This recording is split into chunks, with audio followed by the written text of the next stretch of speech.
नमस्कार दोस्तों, मैं doctor Reena Tiwari doctor C Veerabhadra university Kargil road Kota Bilaspur से आज मैं शिक्षा विषय पर चर्चा करने के लिए आपके समक्ष उपस्थित हुई हूँ। शिक्षा शब्द बोलने ही से ही हमें ज्ञात हो जाता है ज्ञान का संचित भंडार। अगर आधुनिक समाजों में शिक्षा को समाज की एक महत्वपूर्ण संस्था के रूप में देखा जाता है तो हमें यह बात भी ध्यान रखना बहुत ज़रूरी हो जाता है कि शिक्षा का आशय केवल पुस्तकी ज्ञान से ना होकर बल्कि समाज की विभिन्न संस्थाओं से है, जो अपने संचित अनुभव के द्वारा व्यक्ति को जो व्यवहारिक ज्ञान देती है उसका भी शिक्षा में उतना ही महत्वपूर्ण स्थान होता है।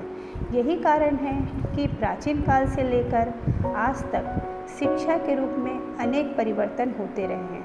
प्राचीन समाजों में अगर हम देखें तो अनौपचारिक शिक्षा का आधार तरह तरह की लोक कथाएँ तथा धार्मिक उपदेश थे, जबकि मध्यकालीन समाजों में अनेक परंपराओं, प्रथाओं और सांस्कृतिक नियमों के माध्यम से परिवार शिक्षा के मुख्य केंद्र बन गए थे।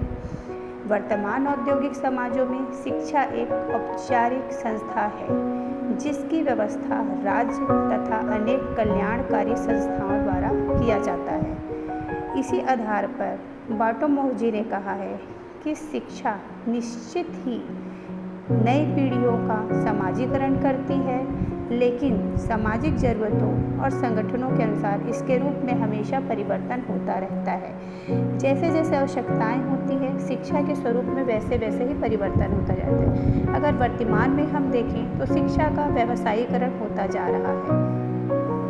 शिक्षा का अर्थ सामान्य शब्दों में यह कहा जा सकता है कि एक संस्था के रूप में शिक्षा ज्ञान के संग्रह तथा उपयोग की एक व्यवस्था है।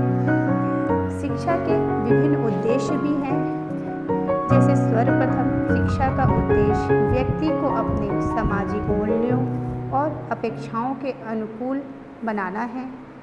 इसका दूसरा उद्देश्य व्यक्ति का नैतिक विकास करना है और साथ ही साथ उसे में ये क्षमताएं और कुशलताएं देना है जिससे वह अपने समय की ज़रूरतों के अनुसार अपने व्यक्तित्व का विकास कर सके, उसे सही और गलत का निर्णय लेने की क्षमता विकसित हो सके।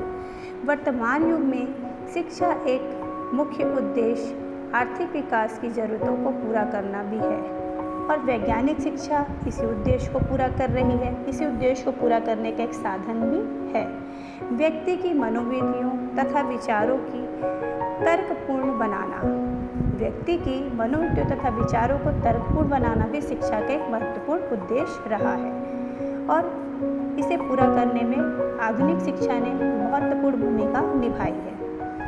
अब हम आधुनिक शिक्षा के बारे में चर्चा करेंगे। अगर वर्तमान शिक्षा प्रणाली का रूप परंपरागत शिक्षा की प्रकृति तथा उद्देश्यों से काफ़ी अलग है।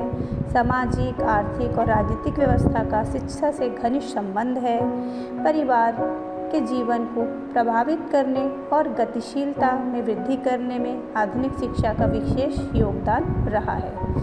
शिक्षा को आजकल विशेषीकरण के सर्व प्रमुख साधन के रूप में भी देखा जाता है। इस दृष्टिकोण से यह ज़रूरी है कि आधुनिक शिक्षा की प्रकृति को हम किस प्रकार समझें, तो इसको समझने के लिए कुछ विशेषताएं हैं जिसे हम चर्चा करेंगे। पहला है औपचारिक शिक्षा की प्रधानता। औपचारिक शिक्षा की प्रधानता मतलब संगठित विद्यालय, महाविद्यालय, विश्वविद्यालय द्वारा जो दी जाती है उन शिक्षा को हम औपचारिक शिक्षा के रूप में देख सकते हैं। ऐसी शिक्षा अनेक विषयों में विभाजित होती है। प्रत्येक विषय का एक निश्चित पाठ्यक्रम होता है, निश्चित समय अवधि होती है, पाठ्यक्रम होता है और परीक्षा पद्धति होती है जिसके द्वारा विद्यार्थी अपनी कुशलता और प्रतिभा का प्रमाण देते हैं। फिर आता है शिक्षा का अन्य संस्थाओं से संबंध। कुछ समय पहले तक हम देखें तो शिक्षा को राजनीति तथा आर्थिक नीतियों से अलग रखने का प्रयास किया जाता था। वर्तमान शिक्षा का सामाजिक, आर्थिक तथा राजनीतिक व्यवस्था में घनिष्ठ संबंध स्थापित हो गया है।